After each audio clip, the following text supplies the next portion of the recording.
Selamat datang di Streetwave Podcast, perbincangan mengenai film, musik, game, teknologi, dan opini tentang banyak hal. Selamat mendengarkan.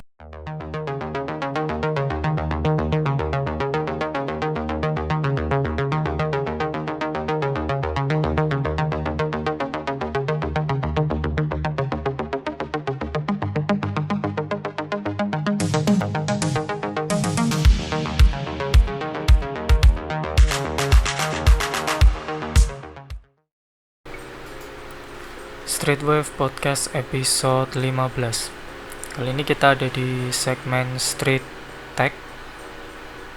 Mau ngobrolin kelanjutan dari episode sebelumnya, yaitu masih tentang topiknya sih masih seputar SSD-nya PlayStation 5. Jadi kalau di episode sebelumnya saya bilang saya sih ada harapan kalau teknologi di PlayStation 5 ini akan bisa diadopsi itulah ya, atau mungkin diturunkan atau apalah gitu ya di ekosistem PC gitu. Dan setelah saya cari info-info ya sebenarnya sih intinya sih penasaran aja ya. Ada nggak teknologi yang mungkin misalnya sih hampir sama dengan apa yang akan dibawa oleh PlayStation 5. Dan saya menemukan satu informasi yang menarik gitu loh. Jadi di tahun 2016 ini tepatnya AMD merilis salah satu GPU-nya, yaitu namanya adalah Radeon Pro SSG gitu ya. Di Radeon Pro SSG ini adalah singkatan dari Solid State Graphic gitu. Nah terus kenapa ini menjadi menarik, karena Radeon Pro SSG ini dia dilengkapi dengan SSD sebesar 1 terabyte yang dipasang langsung di GPU-nya gitu loh. Jadi kalau misalkan kalau kita punya PC itu biasanya memasang storage atau media penyimpanan, itu biasanya kan di motherboardnya ya palingan disambungkan di motherboardnya, entah itu nanti sambungannya itu model SATA gitu ya, atau mungkin yang teknologi yang lebih baru lagi yaitu M.2 gitu ya, yang biasanya langsung nempel di motherboard tanpa harus ada kabel seperti SATA, atau mungkin yang zaman dulu yang sudah lama banget yang saya kira sekarang udah jarang dipakai, yaitu IDE gitu ya. Jadi IDE, jadi colokan IDE yang lebar gitu kan. Mungkin kalau teman-teman yang sudah memakai PC dan familiar dengan merakit PC di tahun-tahun ya zaman dulu lah, jadi di tahun mungkin 2000 saya kira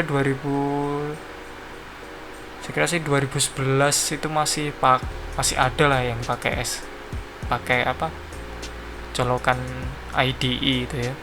Jadi itu modelnya lebar, itu colokan untuk hard disk, tapi itu zaman dulu. Tapi kalau sekarang sudah pindah lagi yang lebih kecil lagi, yaitu di colokan SATA. Nah kalau M.2 ini kan dia langsung nempel di motherboard, jadi dia terkesan lebih simpel ya, lebih ringkas. Nah kembali ke GPU atau graphic card dari AMD tadi yang dirilis di tahun 2016. Jadi dia dilengkapi dengan SSD sebesar 1 terabyte yang nempel langsung di GPU-nya gitu. Nah, jadi ada GPU tapi di dalamnya dilengkapi dengan SSD. Nah terus fungsinya apa? Kenapa dia harus dilengkapi dengan SSD gitu ya, dengan storage yang besarnya juga ya 1 terabyte gitu guys. Nah SSD ini fungsinya adalah uh, dia akan berfungsi seperti halnya VRAM atau apa RAM gitulah ya istilahnya. Jadi memori sementara yang sudah biasa juga ada di GPU. Jadi kalau teman-teman yang pakai PC dan punya graphic card discrete graphic card gitu ya, itu pasti graphic cardnya punya memori atau VRAM tersendiri, bisa 4 GB atau mungkin yang sekarang sudah banyak dipakai di 8 GB gitu ya. Itu memorinya. Dan SSD di Radeon Pro SSG ini fungsinya hampir sama dengan VRAM-nya itu tadi, dan kapasitasnya itu sangat sangat besar. Jadi kalau yang kita tahu, kalau GPU yang mainstream, yang consumer grade gitu ya, itu paling-paling VRAM-nya itu di kapasitas ya yang saya bilang tadi, yang paling umum sekarang di 8 GB, ada yang mungkin yang 6 GB, atau mungkin kalau GPU yang kelasnya mungkin sudah pro consumer, jadi diperuntukkan untuk produktivitas ya, bukan untuk gaming, itu biasanya sudah di 16 GB, atau seperti yang saya pakai itu Radeon 7 itu dia punya 16 GB gitu ya VRAM-nya. Nah, ini Radeon Pro SSG ini punya VRAM yang dia sendiri. Radeon Pro SSG ini punya VRAM sendiri juga. Jadi kalau nggak salah dia punya VRAM 8 GB juga, tapi memorinya HBM2 gitu ya. Nah, ditambah lagi dengan SSD yang berfungsi seperti VRAM juga gitu ya. Nah, yang kapasitasnya 1 TB. Nah, terus kenapa dia harus punya VRAM atau memori yang besar? Jadi Radeon Pro SSG ini difungsikan atau diperuntukkan untuk para profesional yang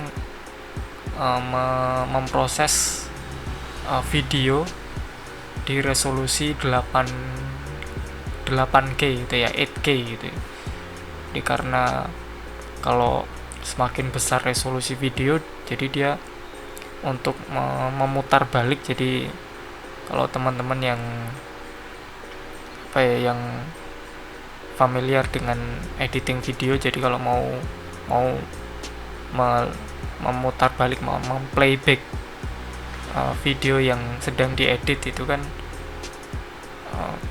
kalau dia ukurannya terlalu besar kadang-kadang agak lambat gitu ya. Jadi playbacknya nggak bisa lancar, mungkin di FPS-nya nggak bisa sampai, misalkan kalau wajarnya video itu kan di 30 fps, jadi playback video dengan resolusi 8K gitu ya, 8K itu dia nggak bisa lancar 30 fps gitu ya. Tapi kalau itu kenapa tidak bisa lancar? Nah, itu biasanya karena memorinya kekurangan memori gitu loh. Jadi karena kan sebelum diproses di GPU-nya itu kan data video kita yang kita edit itu biasanya disimpan di RAM, jadi random access memory, supaya processing unitnya atau GPU-nya itu bisa mengakses datanya dengan cepat gitu. Jadi biasanya ditampung dulu di RAM gitu. Tapi kan RAM untuk GPU tingkat consumer itu biasanya ya cuma, kalau mungkin di tahun 2016 itu belum ada yang sampai 1 TB gitu ya. Jadi untuk memplayback video dengan resolusi 8K itu nggak bisa lancar. Tapi dengan Radeon Pro SSG ini, karena dia punya memori yang besar gitu ya, sampai 1 TB, maka untuk playback video dengan resolusi yang tinggi itu bisa lancar gitu ya. Bahkan kalau benchmarknya, kalau nggak salah yang saya baca gitu ya, dia mampu memplayback video dengan resolusi 8K itu 8K itu di 99 90 fps kalau nggak salah itu. Jadi ya itu pasti memberikan apa ya, memberikan kemudahan untuk para editor video yang bermain di resolusi yang mungkin tinggi itu ya, di 8K gitu. Nah, terus apa hubungannya dengan apa obrolan kita di podcast sebelumnya, yaitu tentang SSD-nya PS5 gitu ya? Karena saya lihat ini konsepnya itu gimana bisa dipakai untuk, apalagi untuk konteksnya di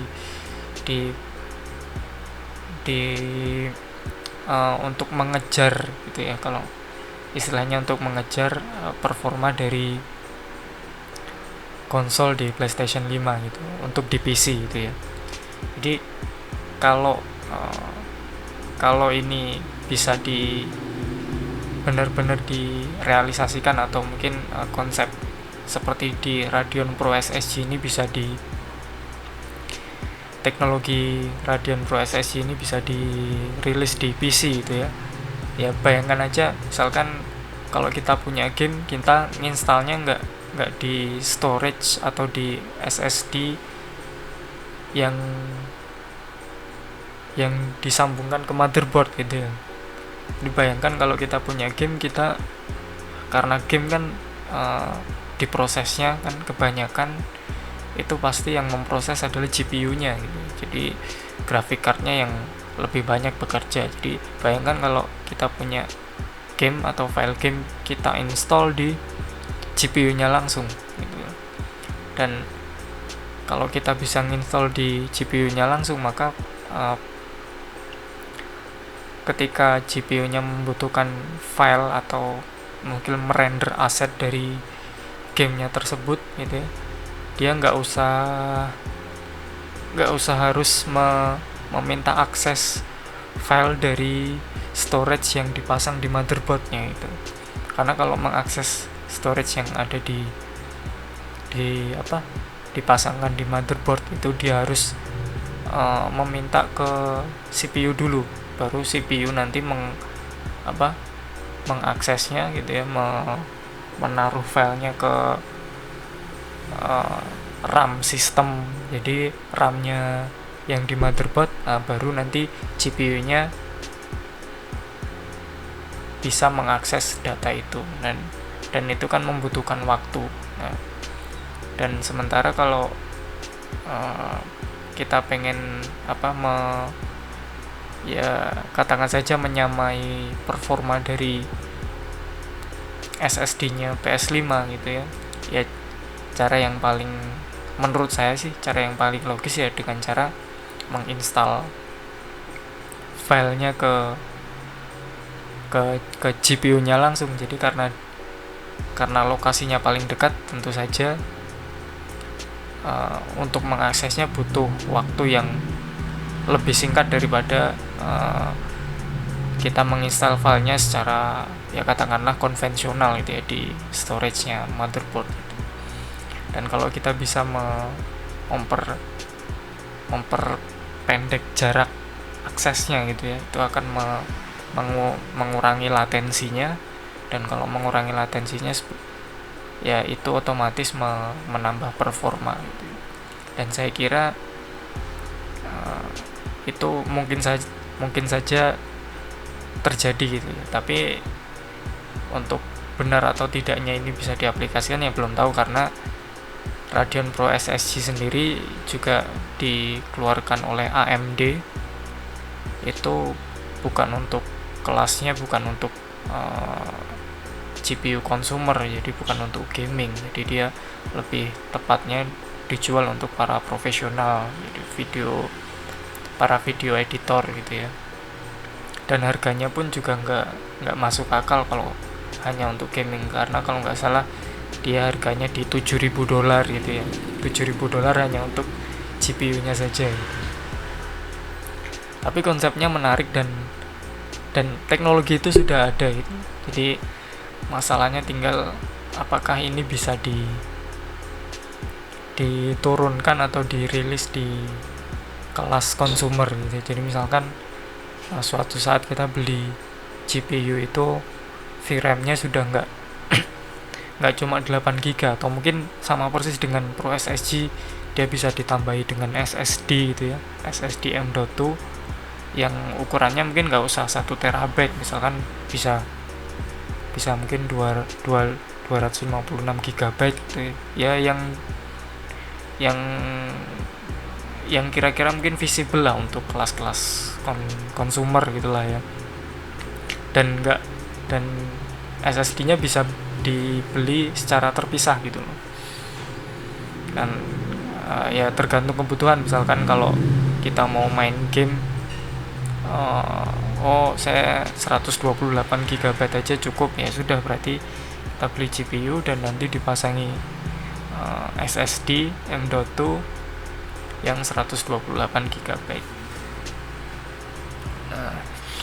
Nah itu mungkin itu salah satu kemungkinan lah ya. Jadi dari berbagai teknologi yang sudah ada, saya kira ini sesuatu yang menarik, dan kenapa saya bahas di sini karena dia sudah dirilis. Jadi barangnya itu sudah ada, teknologinya sudah ada, tinggal mungkin karena memang dia dijual untuk kelas pro consumer, jadi para gamer itu nggak mendapatkan teknologi ini. Tapi ini salah satu alternatif yang menarik, dan bisa jadi suatu saat ini juga akan dirilis, tapi ya nggak tahu juga. Ini ya memang hanya spekulasi saya saja yang dari kemarin iseng-iseng mencari informasi, teknologi apa sih yang kemungkinan bisa menyamai nanti teknologi storage-nya di PlayStation 5. Dan sebenarnya nggak cuma Radeon Pro SSG, tapi banyak lagi ternyata. Jadi setelah saya cari-cari informasi, ternyata lebih banyak ya. Ternyata nggak cuma ini saja, jadi masih banyak lagi yang sebenarnya bisa diadopsi di PC, terutama di desktop gitu. Dan ya kalau yang saya lihat sih yang paling mungkin sih ya Radeon Pro SSG gitu ya. Walaupun ya belum tentu, karena kan mungkin ada teknologi lain yang lebih efisien dan lebih visible lah daripada Radeon Pro SSG. Tapi Radeon Pro SSG ini saya kira menjadi salah satu alternatif yang paling memungkinkan gitu. Karena dengan kita bisa menginstall game langsung di GPU-nya itu pasti akan mempercepat proses streaming datanya, dan konsepnya itu kan hampir sama dengan SSD-nya di PlayStation 5, yang dimana intinya adalah dia mempercepat akses datanya gitu ya. Ya tentu PS5 punya cara tersendiri, dan saya kira ini juga bisa jadi salah satu alternatif.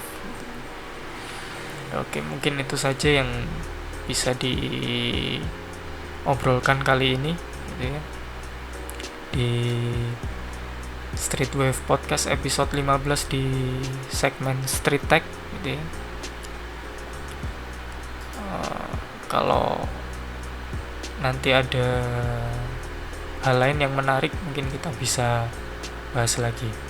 Tapi kalau sekarang sih cukup sekian dulu. Sampai jumpa, selamat beristirahat. Sampai ketemu di podcast selanjutnya. Terima kasih.